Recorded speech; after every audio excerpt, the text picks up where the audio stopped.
chainsaw. I've got a branch sitting there ready for it to be used on, like right away. And then I've got the side hills. I've got 3 other trees for sure that are completely and utterly, you know, of needing of trimming. And then I've got a pear tree. Like, I might have to climb on the ladder a bit, but I can get further up and it's safer, right?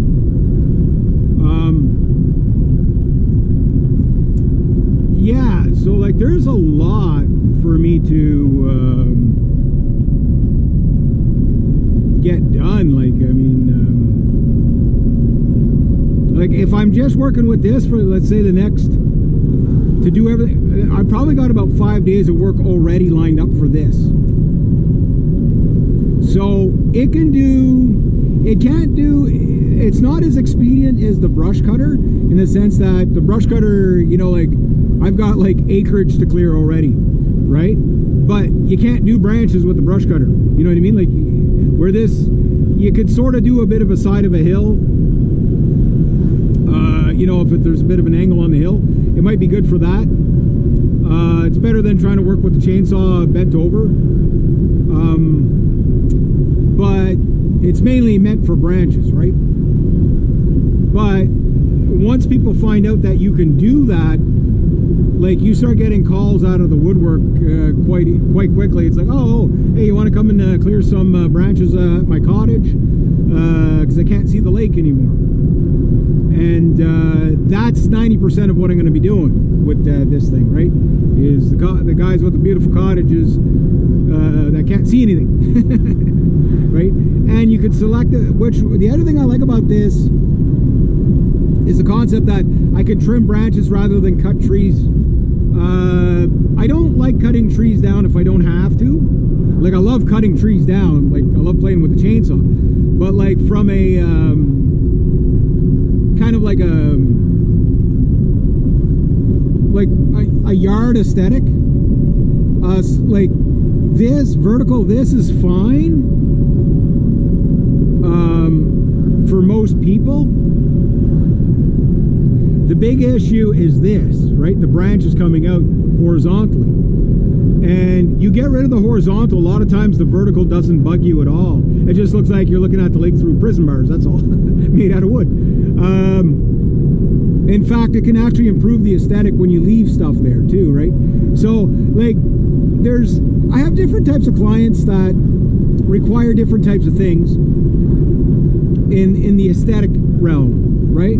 Like, there's people that you cut grass to keep the weeds down, right? And then there's people that want home and garden. And I love the home and garden stuff, but it's tedious, it's time consuming, and it's backbreaking.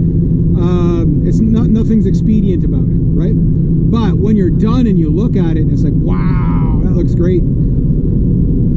Like, there's one branch that I'm going to cut with this that's going to make my client go, wow. But I couldn't reach it with the chainsaw, right?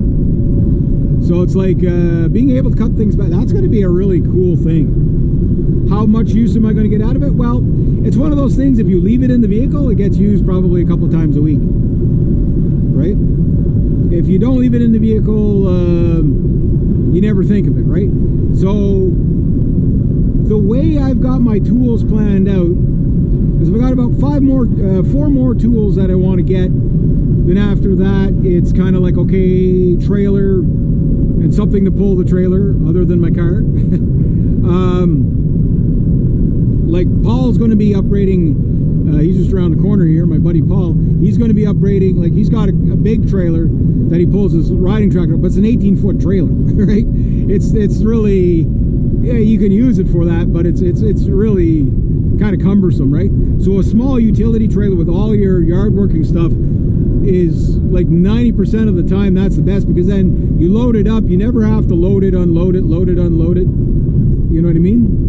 You just basically load it, leave it, hook up to it, do your work, pack things back into it, and away you go. So very, very, very pleased with that.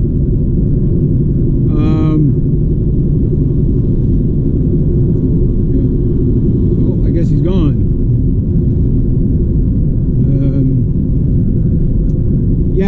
that's just another tool Paul and I can take advantage of.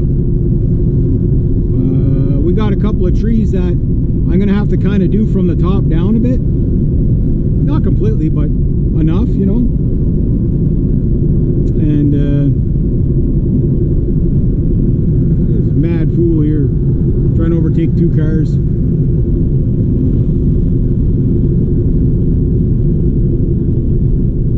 And you got a tail light out.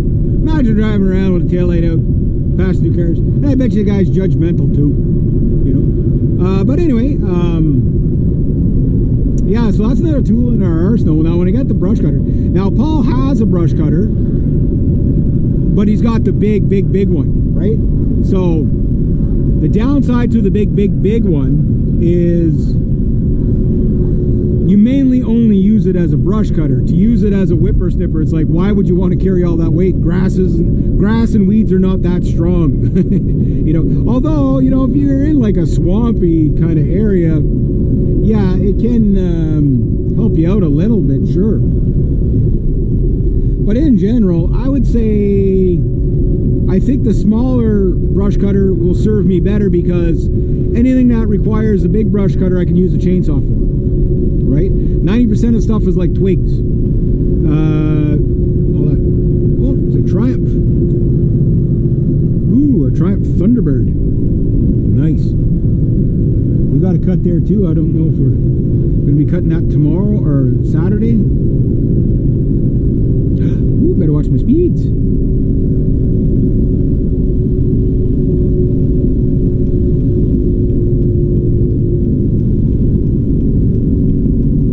So now, this car's going to be full of whippersnippers and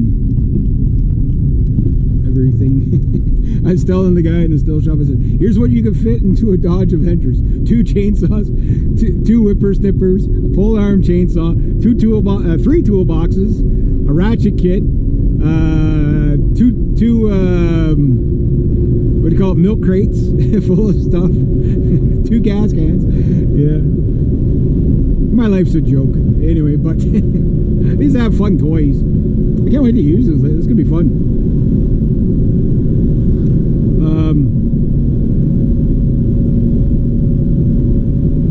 Yeah, so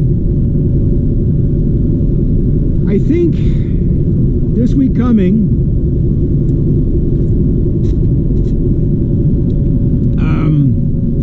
because I gotta wait for my client's nephew to empty one of the trailers, right? But I definitely gonna get, like, this week, using, like, especially if it stays like this.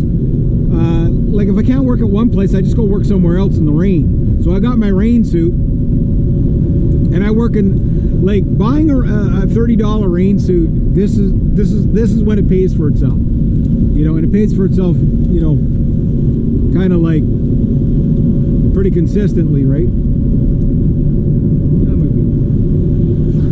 There's just no correct speed for windshield wipers. Too fast or too slow. Yeah. So we're gonna have a better look at this thing before I get it all dirty. Have you noted though, this didn't even make it from, you saw where I took off from? The still shop was literally 10 feet in front of the car. It didn't make it from that door to this door without getting dirt on it already.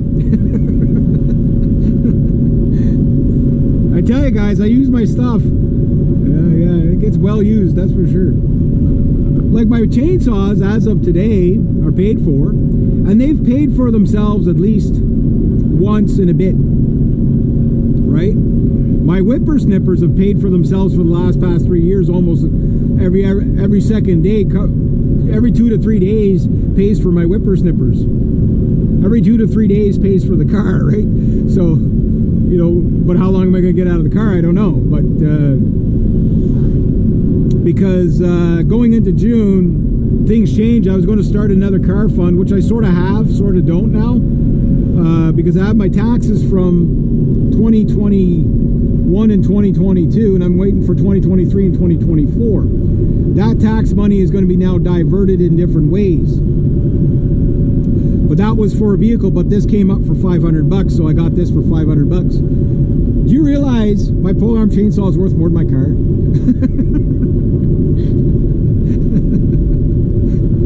I tell you guys, it's a grand life. It's grand. Yeah. I was telling that to the lady at the